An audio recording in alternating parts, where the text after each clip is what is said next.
안녕하십니까, 김영규입니다. 챕터 5 기본 설계에 대해서 강의 진행하도록 하겠습니다.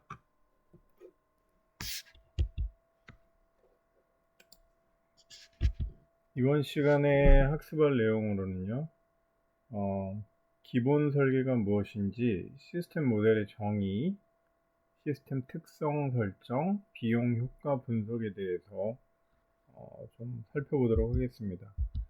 이미 지난 시간에 우리가 요구 분석에 대해서 좀 살펴봤었죠. 그래서 요구 분석에 대해서는 사용자 요구 조사, 수집 분석, 각각의 정의에 대해서 여러 번 살펴보았고요. 그리고 가장 중요한 게 요구사항 분석을 하면은 여러분이 요구사항 명세서하고 기능 명세서가 나와야 된다는 부분, 이 부분에 대해서 배웠습니다. 그리고 요구조사의 어려움, 여러 가지 조사의 방법들이 있었죠.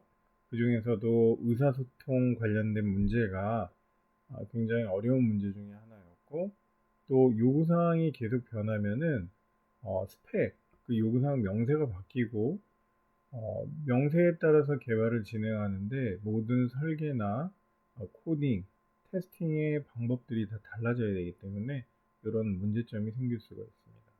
그래서 요구조사를 잘해야 되는 어, 사항이 이런 것 때문에 있는 거고요. 그리고 요구사항은 기능적, 비기능적 요구사항이 있었죠. 보통 기능은 시스템이 동작해야 되는 기본적인 요구사항이라고 볼 수 있고, 비기능적인 요구사항은 품질, 제약사항이라고 볼 수 있었습니다. 기능적 요구는 시스템이 어, 고유하게 동작해야 되는 역할을 이야기하였고, 비기능적 요구사항은 성능, 편리성, 실효성, 보안성을 이야기했습니다. 그리고 요구 명세서는 실질적으로 프로젝트가 시작이 되면 이 요구 명세서를 기반으로 모든 것을 개발하고 커뮤니케이션을 하기 때문에 리뷰를 통해서 꼭 관련자들이 확인하고 합의하는 그런 과정이 꼭 필요하다는 거 말씀드렸습니다. 자, 이제 그러면 분석을 그렇게 이제 하는 방법과 분석의 여러 가지 이슈들을 우리가 지난 시간에 배웠고요. 그러면 우리가 이제 기본 설계라는 거를 이번 시간에 배우는데요. 그러면 분석에서 설계로 이제 전환하는 어떤 플로우를 나타내는 것이 4페이지에 나와 있습니다. 분석 단계에서 모은 요구를 반영해서 미래 시스템을 위한 설계 도면을 작성하는 것이 결국 설계입니다. 즉, 우리가 요구사항 명세서를 기반으로 해서 설계를 하는 거죠. 즉, 여러분이 아시는 바와 같이 요구사항 1, 2, 3, 4가 있으면 그 1, 2, 3, 4에 대해서 설계를 하는 것. 그게 바로 설계의 과정이라고 보시면 되겠습니다. 즉, 다시 한번 이야기하면 분석이라는 것은 비즈니스 요구가 무엇인지를 찾아내는 거고요.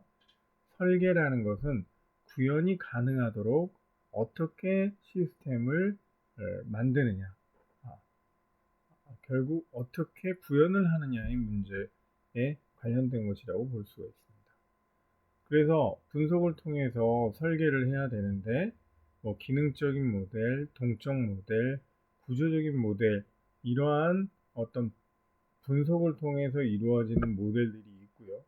결국 이러한 각각의 기능, 동적, 구조적인 모델을 이제 설계를 해야 되겠죠. 동작하게 하려면. 그럼 소프트웨어 관점에서 보면은 여러분이 아키텍처 설계를 해야 되고요. 데이터베이스도 설계가 필요하고요. 입력 출력에 관계되는 사용자 인터페이스 설계도 필요하게 됩니다. 물론 이거 외에도 다양한 어떤 설계의 요구사항들이 있지만 크게 나누어서 이 세 가지 정도가 주로 많이 여러분이 고민하고 완성해야 될 부분이라고 보시면 될 것 같습니다. 자, 그리고 설계의 개념과 원리로서 시스템 내부의 구조 관점을 한번 살펴보면, 구조는 구조적 모델, 그러니까 정적 모델이라는 것이 항상 존재합니다. 즉, 어떤 시스템을 구현함에 있어서 항상 동작해야 되는 그러한 기본적인 구조, 그런 거를 우리가 정적 모델, 구조적 모델이라고 얘기를 하는데요. 이러한 구조적 모델은 아주 심플하고 명확하게 정리를 하는 것이 굉장히 중요합니다. 왼쪽에 있는 그러한 그 그림은 바로 책을 배송하는 어떤 시스템의 요소들을 정리한 사항입니다. 즉, 이러한 도서를 고객이 인터넷에서 주문해서 배송하는 데까지 필요한 어떤 이벤트들에 대해서 열거를 한 거죠. 인터넷 서점 시스템이라고 하면 책을 볼 수 있어야 되고, 고객이 뭐 로그인을 해서 그 환경에 들어와야 되겠죠. 주문을 하고 돈을 지불하고, 그러면은 뭐 배송지로 배송을 하는 일련의 시스템을 적용해야 된다는 거죠. 그래서 이러한 명확한 요구가 필요한 어떤 이러한 모델들을 가지고 오른쪽에는 전체적인 시스템 플로우로 그림을 그린 겁니다. 온라인 북스토어면 로그인을 해야 되고, 책을 찾아야 되고, 또 구매를 했으면 빠져야 되고, 이런 절차가 기본적으로 온라인 북스토어라는 사이트 상에서 기본적으로 고유하게 동작돼야 되는 거고요. 로그인을 해서 서치를 한다면은 뭐 아이템을 찾아야 되고, 뭐 이런 부분이 있겠죠. 그리고 또 뭐 장바구니에 넣어야 되고, 또 아이템 오더를 할 수 있게 해야 되고, 뭐 또 그러한 주문을 하게 되면은 커스터머 정보가 또 필요하고요. 그 다음에 또 주소 정보도 필요하고요. 이런 식으로서 다양한 어떤 명확한 인터넷 시스템을 구축하는 이런 플로우를 그려주는 것이 굉장히 중요하게 됩니다. 그래서 이게 기본 설계의 어떤 구조라고 볼 수가 있는 겁니다. 이런 것들이 제가 이전에도 설명했지만 메시지 시퀀스 차트라든가 이런 요소들이 구조적으로, 아키텍처적으로 이해하기 쉽게 보일 수 있기 때문에 이러한 이러한 흐름도를 그릴 수 있도록 여러분이 능력 함양을 하는 것이 굉장히 중요합니다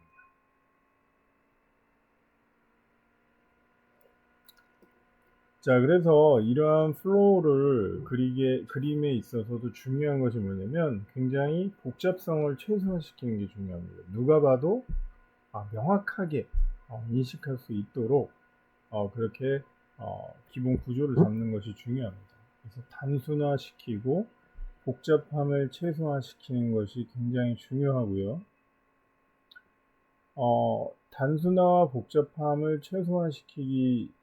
단순화시키고 복잡함을 최소화시킨다는 얘기는 편리한 자원 관리를 할 수 있도록 만드는 것이 중요한데요.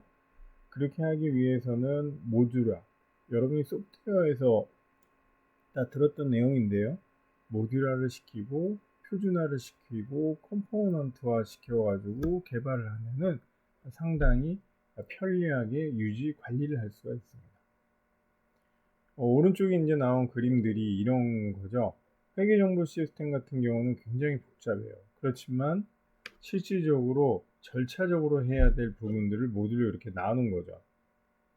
지급회계, 미수금회계, 그 다음에 급여회계, 이렇게 크게의 어떤 중요한 사항들을 기준으로 해서 각각에 대해서 또 세부적으로 정리를 한다면 굉장히 심플하게 만들 수 있고요.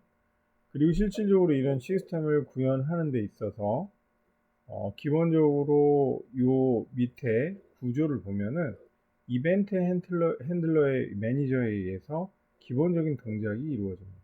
그래서 외부의 입력들이 존재를 하고요.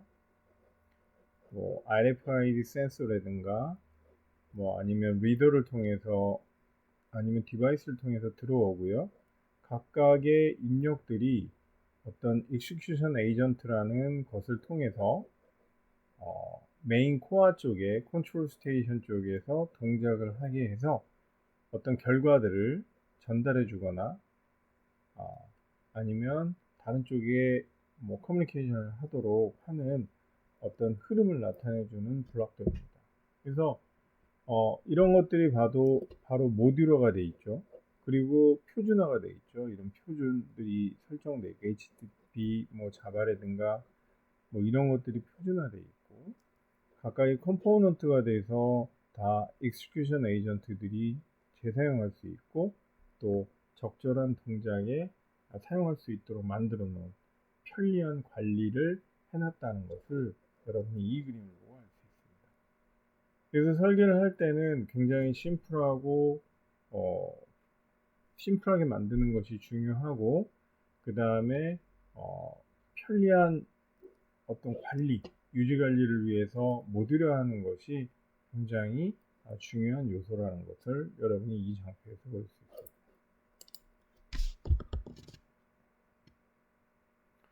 그리고 또한 중요한 것이 모듈 간의 연결을 최소화하는 것이 굉장히 중요합니다. 즉, 이 그림에 보듯이 여러분이 어떤 고객이 클라이언트죠. 어떤 고객이나 사용자들이 특정 모듈을 동작을 시킵니다. 근데 그 사람들이 이 내용들을 다 알아야지만 동작시킬 수 있다면 굉장히 어려움에 처할 수가 있습니다. 그래서 이런 사용자들이 접근하는 부분을 굉장히 한정적으로 해놓고 그 한정적이라는 말은 좀 사용하기 쉽게 접근하기 쉽게 만들어 놓고 그 내부적으로 사용자들이 알아야 될 필요가 없는 부분 그리고 설계에 대해서 우리가 내부적으로 결정할 사람들은 따로 구분을 지어서 이렇게 구현을 하면 모듈 간의 연결을 최소화할 수 있다는 얘기입니다. 그렇게 함으로써 좀 더 이런 걸 인터페이스라고 하죠. 인터페이스를 단순화시키는 그러한 필요성이 또 존재를 하게 됩니다. 그래서 이러한 인터페이스를 굉장히 집중적으로 응집적으로 구현을 하고 그리고 그러한 동작들이 아주 잘 될 수 있도록 결합을 시키는 그러한 방법이 시스템 설계에서 필요하다는 얘기입니다. 그렇기 때문에 결국은 이러한 굉장히 심플한 한정적인 인터페이스를 구현을 할 경우에는 나중에 유지보수할 때나 어떤 디버깅 문제가 생겼을 때도 이 부분만 잘 핸들링 하게끔 처리하면 되기 때문에 좀 더 효율적으로 할 수 있다 라고 말할 수 있습니다. 그래서 이런 공개 인터페이스 부분은 알고리즘, 자료구조, 외부 인터페이스 구현, 자원 할당 정책 이런 부분들이 이 모듈 안에는 구현이 되어 있고요. 일부 클라이언트들이 사용돼야 될 내용들만 이러한 것 중에 가져갈 수 있도록 설계를 한다면은 굉장히 편리하게 구현할 수 있다고 하니까 설계에 좋은 레퍼런스라고 볼 수가 있습니다. 그래서 이런 거죠. 큰 빙산같이 아래 굉장히 큰 부분이 숨어 있잖아요. 실질적으로 이런 구현이 포함이 되어 있지만 외부에 노출된 거는 이만큼입니다. 그렇듯이 우리가 설계를 할 때도 인터페이스 부분은 상당히 심플하게 정의를 해서 뭔가 서로의 커뮤니케이션을 할 수 있게 만들어주고 최대한 노출도를 낮추고 내부적으로 구현하는 부분을 고도화시켜서 개발을 한다면 상당히 좋은 어떤 설계의 어떤 방식으로 볼 수가 있습니다. 그래서 응집력은 높고 결합도가 낮은 설계가 굉장히 좋다. 그러니까 한 개의 인터페이스가 좋은 거지 10개의 인터페이스가 있는 거는 더 복잡한 거죠. 그래서 굉장히 심플하게 인터페이스를 구현하는 것이 굉장히 좋다라고 얘기를 하는 거죠. 또 응집과 결합의 예가 이제 또 나와 있는 건데요. 결국은 왼쪽에 있는 거를 보면은 사용자 인터페이스가 전부 다 핸들링 할 수도 있어요. 그래픽이나 비즈니스 룰, 응용 수준의 클래스, 데이터베이스, 엔터프라이즈 수준의 어떤 도구들 이러한 함수들을 다 불러서 쓸 수도 있지만 여기서 보시면은 너무 많은 인터페이스가 있기 때문에 실질적으로 이 각각의 모듈에서 구현을 하는 데 있어서 이쪽의 코드도 알아야 되고 이쪽의 코드도 알아야 되고 다 전체적인 코드를 다 알아야지만 이걸 구현할 수 있습니다. 근데 오른쪽과 같이 심플하게 이렇게 구현이 돼 있으면 상대적으로 사용자가 인터페이스 하는 부분은 그래픽에 어떤 데이터만 던져주면 되고 엔터프라이즈 수준의 도구에도 데이터만 던져주면 되고 응용 클래스에 던져주기만 하면 실질적으로 아주 굉장히 편리하게 구현을 할 수 있겠죠. 상대적으로 여기는 데이터베이스를 핸들링을 직접 하지 않고 응용 수준 클래스를 통해서 하기 때문에 뭔가 심플하게 구조적으로 구현된 걸 볼 수가 있습니다. 그리고 그래픽 같은 경우도 실질적으로 뭐 어떤 엔터프라이즈 수준 도구가 필요하지 않고 사용자 인터페이스와에서만 컨트롤할 수 있다는, 여기는 이제 그렇게 돼 있죠. 실질적으로 뭐 유저에게 보여주는 내용을 사용자 인터페이스에서만 핸들링하면 되지 굳이 그래픽 쪽에서 직접 핸들할 필요는 없습니다. 그렇기 때문에 그래픽 쪽에 관련된 엔터프라이즈 수준의 도구를 사용자 인터페이스가 직접 핸들링해서 어떤 그래픽을 처리하는 형태로 구현을 한다면 굉장히 심플하게 될 수가 있는 것이죠. 그래서 왼쪽에 이러한 굉장히 복잡한 어떤 흐름도에서 오른쪽 같이 이렇게 단순화된 모듈의 형태로 전환을 하는 것이 바로 그런 완성도가 높은 버퍼 레퍼런스 가이드라고 볼 수가 있는 것입니다.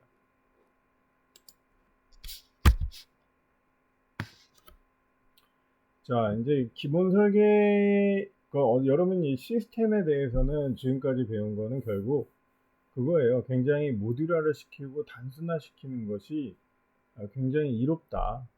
그래서 그렇게 하는 방법을 잘 찾는 것이 기본 설계의 핵심이다라고 얘기할 수 있습니다. 자, 그래서 기본 설계라는 것은 결국 뭐냐면은 시스템 설계는 일반적으로 기본 설계와 상세 설계로 나눌 수가 있다. 제가 여러분한테 하이 레벨 디자인, 로우 레벨 디자인이라는 얘기를 이전에도 계속 했었습니다. 그게 바로 기본 설계와 상세 설계라고 볼 수 있고요. 꼭 프로젝트를 진행하는 데 있어서 이 두 가지 설계를 다 하는 건 아닙니다. 어떤 시스템은 기본 설계만 하는 경우도 있고 어떤 시스템은 상세 설계, 기본 설계를 다 하는 경우도 있어요. 그거는 이제 프로젝트의 상황에 맞춰서 진행을 하면 되고요. 어쨌든 기본 설계와 상세 설계가 있는데 기본 설계에 대해서 이야기를 하면 요구 분석 단계에서 도출된 기능을 수행하는 데 필요한 입출력 데이터의 개괄적인 내용이나 매체나 입출력 장치죠. 매체나 장치도 이런 것들을 결정하고 상호 연결 관계를 정립해서 정보의 흐름과 정보 저장소를 정의하는 단계. 아주 베이직한 부분이죠. 그래서 기능 모델 정의, 시스템 모델을 결정하고요. 기능적인 요구를 결정하는 거고 또 시스템 특성 결정, 비기능적 요구도 파악을 해서 구현을 하고 하드웨어 소프트웨어에 대해서 어떻게 할 것인가 또 결정하고 다른 어떤 시스템에 대한 구성도 고민을 하고 비용 효과 분석도 하는 것이 바로 기본 설계입니다. 자, 기본 설계의 관점은 사용자와 설계자 관점이 있는데요. 일단은 사용자라는 것은 결과에만 관심을 갖게 되죠. 실질적으로 사용자가 뭐 어떻게 설계됐는지는 별로 관심이 없습니다. 그래서 사용자 관점은 결과에 포커싱을 맞추는 거고요. 설계자는 실질적으로 결과도 중요하지만 여러 가지 결과를 만들기 위한 다양한 수단과 방법에 대해서 이제 고민을 해서 구현을 해야 되죠. 그래서 이런 부분들을 잘 결과도 중요하고 과정도 다양한 부분을 심플하게 만들 수 있도록 이제 고민을 해야 되고요.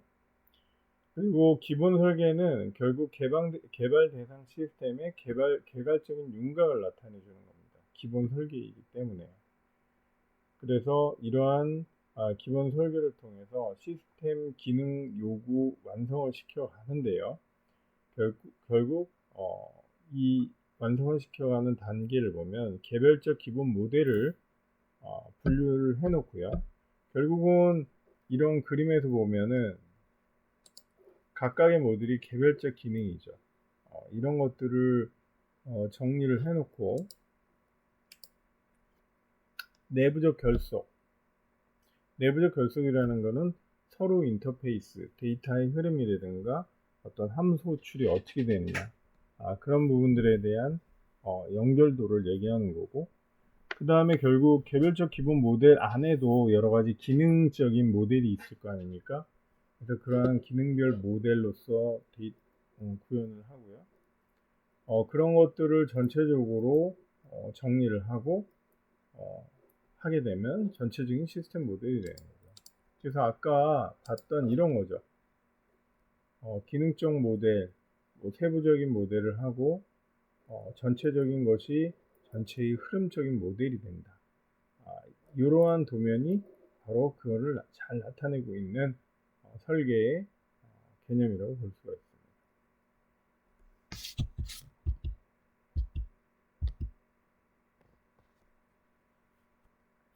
그래서 전체적인 시스템 모델을 구성하는 것이 중요하고요. 일단은 전체 시스템 모델이 얻어지면 다음은 시스템 비기능적인 요구 시스템을 결정을 해야 되죠. 예. 이거는 이제 고유의 기능 외의 것들이죠. 그래서 그렇게 진행을 하면 되고, 또 시스템의 하드웨어와 어떤 소프트웨어 수준을, 특성을 어느 정도 정할 것인가, 시스템 사양을 어떤 정도로 정할 것인가, 이런 부분을 고민하고, 그 다음에 비용 대비 효과가 가장 높을 수 있도록 선택을 해주는 것이 기본 설계의 핵심이라고 볼 수가 있습니다. 그래서 다시 정리를 해보면 기본 설계 작업 순서는요, 기능별 모델을 정의하고 이를 토대로 시스템 모델을 구축을 한다. 그죠? 그 다음에 시스템 특성을 정의하고 시스템의 기능적 요구와 특성을 만족시킬 하드웨어 소프트웨어를 결정하고 각 대안별 소요 비용과 도입 효과를 분석해서 최상의 안을 만들면은 요 네 단계를 거쳐가면은 실질적으로 기본 설계가 완성된다 볼 수 있습니다.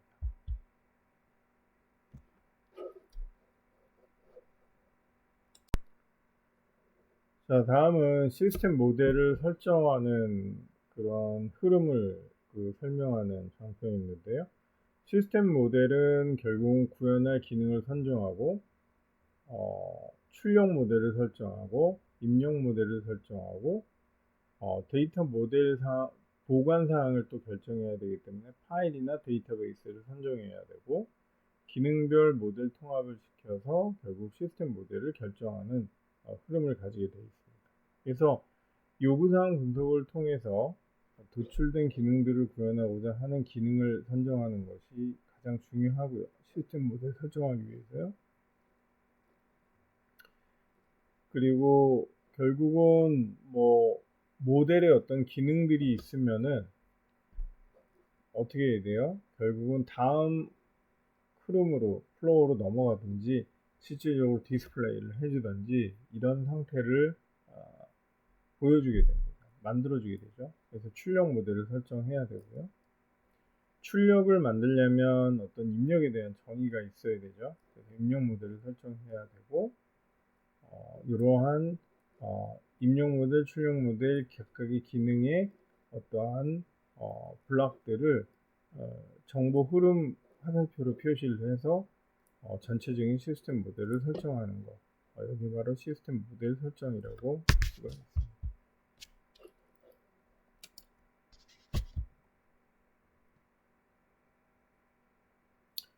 그래서 단계별 시스템 모델을 설정하는 단계별 활동에 대해서 이제 나타난 장표인데요. 일단 구현 기능 선정을 할 때는 사용자가 우선적으로 요구하거나 전산화 효과가 가장 크게 나타날 수 있는 기능들을 사각형의 처리 상자로 표시한다. 아까 네모난 어떤 펑셔널 블럭을 여러분이 봤었잖아요. 아까 미리 봤던 뭐 이런 블럭이 될 수도 있고요. 좀 더 디테일한 거는 이런 블럭이 될 수도 있는 겁니다.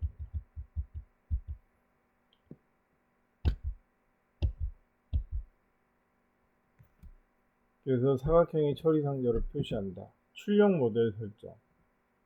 요구사항 분석 결과 리퀘어먼트에는 결국은 어떤 동작이 돼야 된다라는 리퀘어먼트가 존재를 하죠.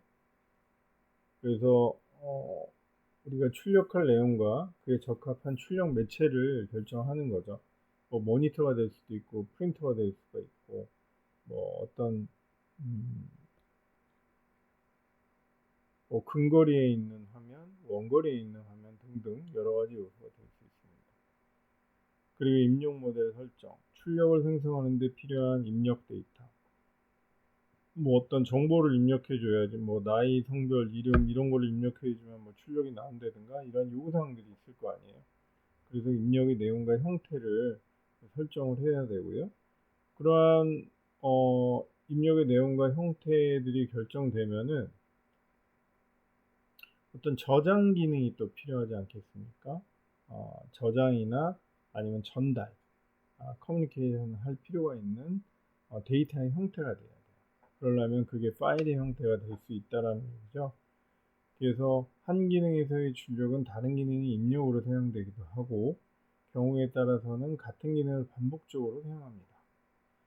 이러한 경우에 그 데이터를 저장할 수 있는 저장 장치가 필요하다는 얘기죠.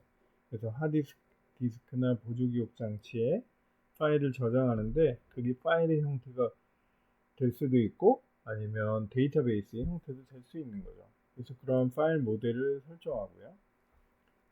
그래서 결국은 이런 거를 기반으로 해서 기능별 통합 모델을 하는 거죠.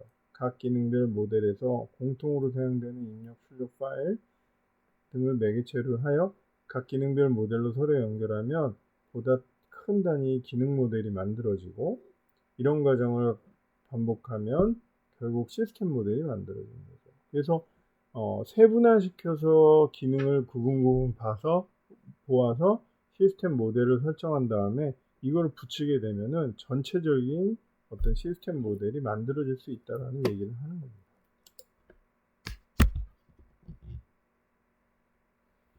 자, 그래서 책에서 나온 거는 이제 시스템 모델 설정 과정 예로서 학사 시스템에 대한 어떤 기능 분석을 한 플로우를 나타내주고 있습니다. 학사 시스템은 수강 관리와 뭐 성적 처리 부분이 있고요. 수강 관리는 교과 과정 관리, 수강 신청이 있고 그 다음에 성적 처리는 평가 결과 입력과 성적 평가가 있습니다. 그래서 교과 과정 관리는 교무처 수업계가 담당을 하고 수강 신청은 학생 개인이 하고 평가 결과 입력은 해당 담당 교수가 하고 성적 평가의 담당자는 교무처 학측계 직원이 하는 것으로 이렇게 기본적으로 기능 분석을 해놓았습니다. 그래서 이거를 잘 통합을 하면 시스템 모델이 되는 거죠.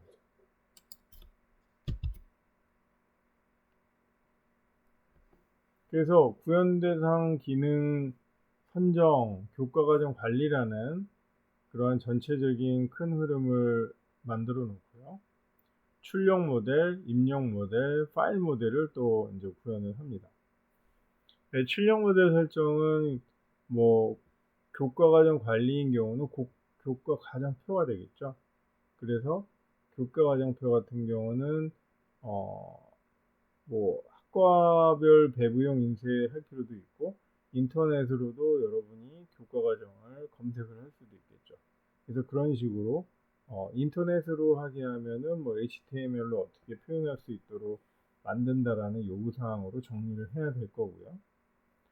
프린터를 한다고 그러면은 A4 용지에 어떠한 포맷으로 될 수 있게끔 만들어준다는 정의를 하고 구현을 해야 됩니다.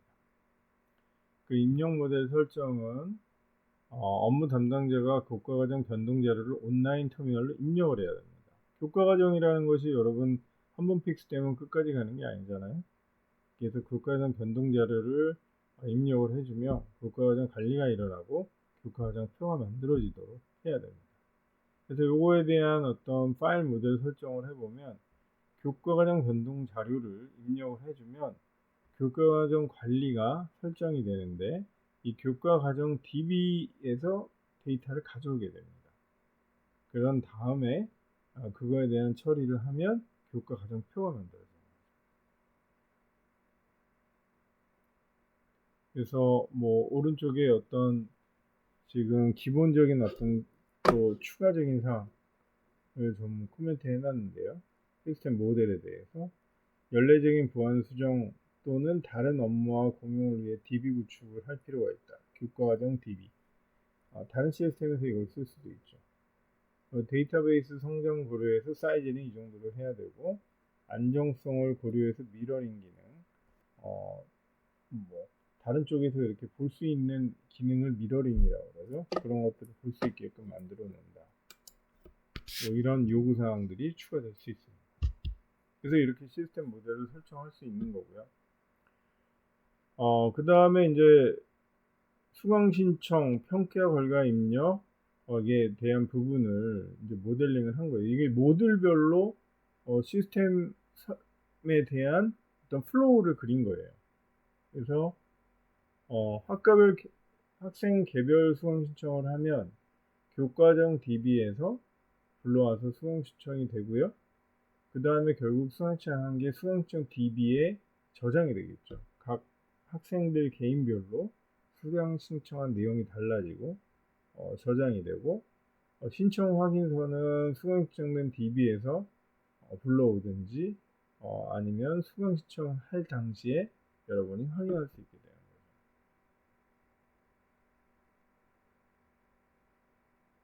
그래서 웹을 통해서 뭐 수강 신청하게 한다든가 수강 신청 확인서를 인쇄하게 한다든가 뭐 수강 정정 및 성적 처리 위해 DB를 구축한다든가 이러한 요소들이 이 학생 개별 수강 신청 안에 들어가야 되고요.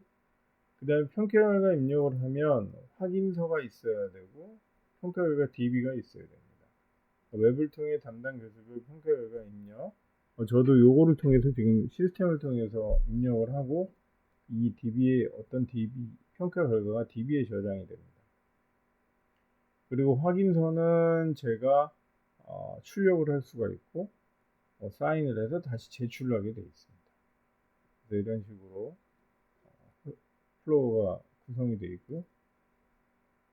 그 다음에 수강 신청 DB와 평가 결과 DB를 이용을 해서 이제 성적평가, 학생에 대한 성적평가를 하고 성적표를 발급할 수 있고 그리고 성적표 DB에 저장을 하겠죠. 그래서 여러분이 졸업을 해도 지속적으로 성적을 확인할 수 있는 이유가 이런 DB에 저장이 되어 있기 때문입니다. 그래서 배부형 성적표 인쇄할 수 있게 하고 학적부 누적, 정리용 성적 DB를 구축해서 여러분이 나중에도 연락할 수 있도록 하는 구조를 가져갈 수 있게 구성된 시스템 모델입니다. 그래서 결국은 시스템 모델을 갖다 다 붙인 거죠. 하위 기능 모델 통합을 시켜 놓은 건데요. 반복적으로 하위 기능 모델을 통합해서 점진형을 시스템 모델로 완성한다. 즉, 교과 과정 관리, 수강 신청, 평가 결과 입력, 성적 평가를 하고 그 다음에 수강 신청 성적 처리가 되고 결국 이게 학사 시스템에 적용이 될 수 있는 거죠. 그래서 각각의 우리가 모듈별로 구현을 했던 이러한 설계를 모아서 하나의 플로우로 그려놓은 시스템이 바로 이거라고 볼 수 있습니다. 교과과정 변동자료, 교과과정 DB, 학생 개별 수강 신청의 항목들이 수강 관리에 해당되는 요소이고요. 평가 완료 확인서, 평가 결과 DB가 성적 처리가 되는 시스템의 구조인 거죠. 그래서 평가 결과 입력, 성적 평가. 각각 다 시스템이 이제 DB가 있고 수강 관리와 성적 처리에는 수강 신청 DB에 따라 공유돼서 이 수강 신청 DB가 공유돼서 성적 처리와 수강 관리를 하는 모습으로 볼 수가 있습니다. 그래서 전체적으로 시스템 모델이 이렇게 설정될 수 있다라는 것을 여러분이 확인할 수 있습니다. 즉 여러 가지 기능들을 모듈로 일단 구현을 하고 이거를 통합해서 시스템 모델을 만들 수 있다. 이렇게 이해하시면 되겠습니다. 그리고 이 그림은 여러분이 지난 시간에도 본 그림인데요. 시스템의 특성을 결정하는 요소는 성능, 신뢰성, 편리성, 보안성, 기타 다른 여러 가지 사항들이라고 볼 수가 있습니다. 그래서 분석 단계에서는 주로 시스템 기능에 대해서만 이제 고려를 하는 거고요. 그 다음에 시스템 특성은 설계 단계에서 정의를 해야 되는 요소입니다. 이런 것들이 결국은 생산성과 품질에 굉장히 중요한 역할을 한다고 보시면 될 것 같고요. 시스템 특성을 결정하는 데 있어서 가장 중요한 요소는 사용자의 만족도, 체감도 향상입니다. 물론 기본 기능이 당연히 돼야 되는 거는 맞는 거고요. 그 기능이 잘 도드라지게 사람들, 그러니까 사용자가 만족할 수 있도록 만족감을 주는 것, 그런 체감 지수를 향상시키는 게 이전 거보다 뭔가 개선이 되었구나, 이러한 인상을 심어주는 것이 굉장히 중요한 성공적인 시스템 요소이라는 것이죠. 그리고 또 하드웨어, 성능 이런 것도 이제 좋아야지만 더 시스템 특성이 우수하다고 볼 수가 있으니까요. 하드웨어, 소프트웨어적인 측면도 있을 거고요. 시스템 소프트웨어는 솔직히 사용자가 느끼기 어려울 수 있지만 이런 게 이제 개발 관점에서 좀 더 사용자 만족도를 높이기 위해서 필요한 어떤 요소들일 수는 있습니다. 그래서 시스템 특성, 즉 성능, 편리성, 신뢰성, 보안성은 컴퓨터의 하드웨어와 시스템의 소프트웨어 영향을 주로 많이 받게 돼 있고요. 그리고 시스템의 특성 결정과 관련해서는 하드웨어 성능과 시스템 소프트웨어의 사항들을 많이 검토하는 경우가 많습니다. 기능적인 요소가 아니기 때문에 주로 성능, 보안 이런 부분에 굉장히 많이 영향을 받는다라고 볼 수가 있습니다.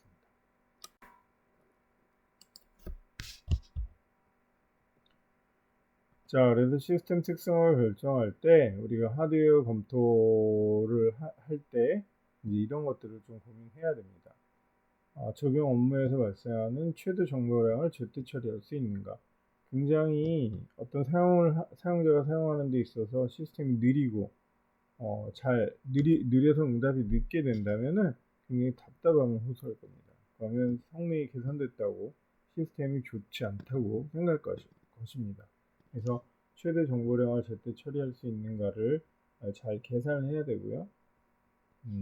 요구사항을 만족하는가, 이거는 이제 품질적인 용면이 될 수도 있고, 결국 품질이라는 것이 정보량하고 또 관련 있는 얘기예요. 처리하는 어떤 능력, 그런 것들을 잘 파악해야 되고요. 그리고 또 사용자의 근무 환경에 따라서 시스템의 어떤 규모와 사이즈도 적절하게 고민이 돼야 되는 요소고요. 그리고 또 이제 조직적으로 그렇게 어떤 기능적인 측면에 있어서 고도화가 된 시스템이 필요 없는데 그런 시스템을 사야 된다, 하드웨어를 사야 된다 그러면은 회사의 전산화 정책 사항에 맞지는 않는 거예요. 그래서 적절한 그 회사에서 역할에 적절한 어떤 하드웨어 시스템을 구축하는 거 이런 것까지 고려해서 판단을 해야 되는 문제입니다. 이 외에도 이제 시스템 특성을 결정하는 데 있어서 이제 기술의 안정성이라든가 그리고 향후에 예상되는 업무 변화, 정보량 증가, 발생 빈도, 확장성, 호환성도 고려를 해서 물론 당장은 이런 것들이 시스템 구현에 있어서 중요한 요소는 아니지만 나중을 위해서 이런 부분들을 잘 만들어 놓는다면 굉장히 시스템 특성이 좋다고 이야기할 수가 있습니다. 즉 편리하게 그 부분을 확증해 낼 수 있으니까요. 그래서 이런 부분을 고려해서 구현을 해야 된다는 말을 할 수 있을 것 같고요. 소프트웨어 같은 경우는 뭐 결국은 시스템의 신뢰성, 편리성, 보안성, 그리고 인터페이스 적합성 이런 요소들을 잘 고민을 해서 검토를 해야 됩니다. 시스템이 안정성이 없다고 그러면은 소프트웨어가 안정성이 없으면은 정확한 기능적인 동작을 하는 데 있어서 애로 사항이 많을 거고요. 그리고 편리하지 않으면 즉 함수 하나 호출해서 구현하면 될 거를 뭐 2, 30개 불러서 써야 된다고 그러면 편리하지 않죠. 그런 것들. 그리고 보안 모듈 같은 게 요즘 또 해킹의 위험이 많기 때문에 보안이 높은 소프트웨어를 사용하느냐 이런 것도 굉장히 중요하고요. 그리고 실질적으로 어플리케이션 소프트웨어하고 인터페이스를 하는데 뭐 한 개의 경로를 통해서만 구현을 전달을 해주면 되는데 뭐 다양한 경로로 전달해 준다면 굉장히 피곤한 일이 될 수 있죠. 그래서 인터페이스도 잘 적합한지 그런 거를 체크를 해야 됩니다. 그래서 하드웨어와 마찬가지로 확장성, 호환성 이런 부분들을 고려해서 선택을 하는 것이 굉장히 중요합니다. 그래서 종합적으로 하드웨어, 소프트웨어 시스템은 굉장히 유사한 게 많아요.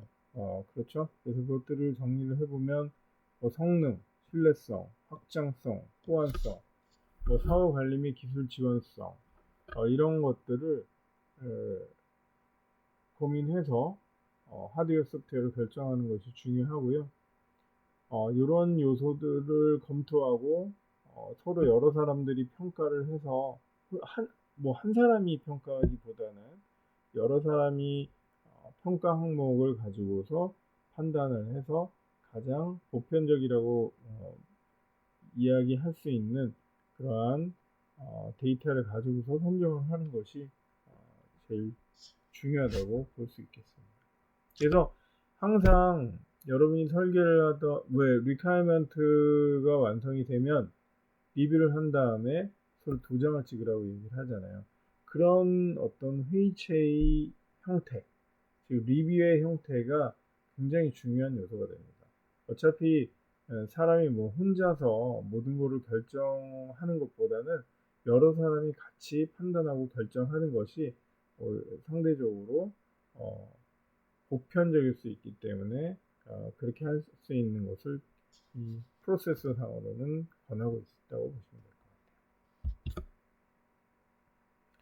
자, 그 다음에 이제 비용 효과 분석인데요. 결국 경제적 타당성을 확인해야 되고 시스템 분석 완료 보고 이전에 이미 이 부분은 분석돼야 됩니다. 그래서 이 부분이 그 기본 설계를 하는 데 있어서 가장 마지막 단계를 하는 것이라고 보시면 될 것 같습니다.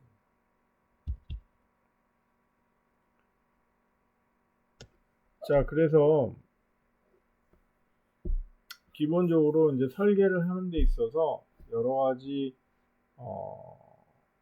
기본 어떤 기능에 대한 설계 외에 이제 특성에 대한 부분들을 우리가 특성에 대한 부분이 굉장히 중요하다고 했는데요. 그런 특성에 대한 어떤 목표들을 설정하는 것들에 대해서 그리고 어떤 정의에 대해서 좀 알아보도록 하겠습니다.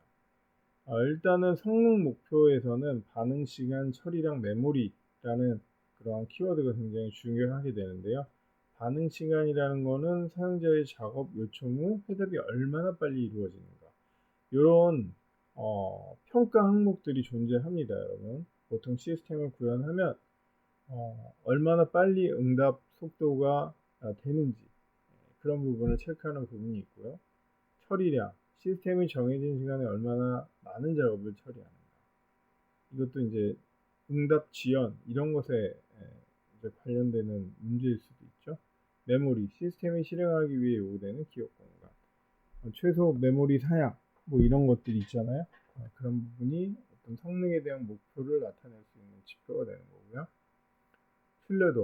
불확인성, 고장을 일으키지 않는 능력입니다.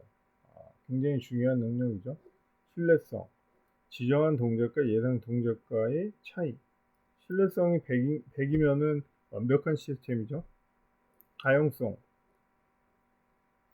시스템이 정상적인 작동을 할 수 있는 시간의 비율, 즉 고장이 나지 않고 계속 갈 수 있는 비율을 얘기하는 거고요. 고장 내구력, 오류가 발생되어 있는 조건하에 운영될 수 있는 능력. 고장이 시스템이 나도요, 어떤 문제를 발생시키는 것이 아니라 그래도 정상적이진 않더라도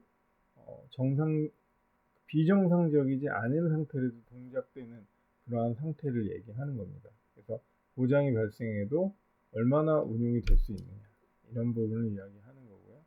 보안, 악의 있는 공격에 견딜 수 있는 능력. 안전성, 오류와 고장이 있더라도 인명피해를 피할 수 있는 능력. 이런 것들을 어떤 설계를 할 때 중요한 목표 요소로 보고서 시스템 설계를 해야 됩니다. 그리고 사용자의 목표는 유용성과 사용성이 있고요. 유용성은 사용자의 작업을 얼마나 잘 지원하나, 사용성은 시스템을 얼마나 쉽게 사용할 수 있는가. 어떻게 보면 되게 UI적인 요소, 입출력에 대한 요소들이라고 볼 수가 있죠. 입출력의 요소를 얼마나 잘 사용자의 관점에서 구현을 하느냐. 이게 어떻게 보면 고객의 만족도 부분과 굉장히 관련이 있는 상황이라고 볼 수가 있죠. 그리고 비용은 개발 비용, 설치 비용, 업그레이드 비용, 유지 보수 비용, 관리 비용이 있고요. 개발 비용은 뭐 시스템 개발하는 데 드는 비용, 그리고 시스템 설치하는 데 드는 비용이 설치 비용. 업그레이드는 데이터 이전 시스템에서 뭐 데이터 전환하는 데 드는 비용. 유지 보수는 시스템을 구현해 놓고 결함이 생기면 그 결함을 찾아서 고치는 그러한 비용. 관리 비용은 이 시스템이 오퍼레이션 되는 거를 관리하는 데 드는 비용. 이런 부분들을 여러분이 경제성 분석할 때 기본적으로 다 고민을 해서 정리를 해야 됩니다. 그래서 보수 비용, 유지 보수 같은 경우도 굉장히 비용이 많이 들어가는 항목 중에 하나입니다. 여러분이 한번 시스템을 완성해 놓고 이거를 몇 년 동안 운영을 기본적으로 하기 때문에 중요한 비용에 관련된 요소라고 볼 수 있고요. 그래서 유지보수 목표라는 것을 항상 세우고 또 시스템을 모델링하고 합니다. 그래서 유지보수 목표는 확장성, 수정용이성, 적응성, 이식성, 가독성, 요구 추적성 이 정도의 어떤 목표를 가지고 설계를 하게 되는데요. 확장성은 얼마나 쉽게 현재 시스템에 새로운 어떤 기능을 추가할 수 있느냐. 수정 용이성은 그럼 시스템을 얼마나 쉽게 기능을 변경할 수 있느냐. 소프트웨어는 하드웨어. 그게 수정 용이성이고요. 적응성은 이 시스템이 아니라 다른 데서 구현한 시스템을 가져와도 붙여서 동작하는데 어려움이 있느냐. 시스템을 이식할 수 있느냐. 이런 말을 쓰고요. 이식성은 얼마나 쉽게 여러 플랫폼에 시스템을 넣을 수가 있느냐. 그걸 이식성이라고 그러고요. 가독성은 코드를 얼마나 쉽게 시스템을 이해할 수 있느냐. 그래서 뭐 유지보수 하는데 가독성이 높아야지 유지보수를 쉽게 할 수 있는 거거든요. 그래서 이러한 부분도 유지보수의 중요한 목표가 되고요. 요구 추적성, 코드를 특정 요구에 쉽게 매표할 수 있는가? 결국은 이런 게 뭐 트레이스빌리티라고 하는데 결국은 요구사항을 구현을 했는데 그 요구사항이 이 코드는 그런 거다라는 거를 잘 설명을 해놨느냐, 이런 부분을 이야기하는 겁니다. 그래서 이런 것들을 잘 정리를 해놓고 관리를 해야지만 유지 보수를 더 쉽게 할 수 있다라는 말을 할 수가 있겠습니다. 자, 그래서 이번 장에는 기본 설계에 대해서 전체적인 흐름을 좀 살펴봤고요. 시스템 모델을 적용했고, 시스템 특성을 설정을 했고, 그에 따른 마지막으로 비용 분석 효과를 분석을 해서 결국은 기본 설계를 완성을 한다라는 내용을 여러분이 살펴보았습니다.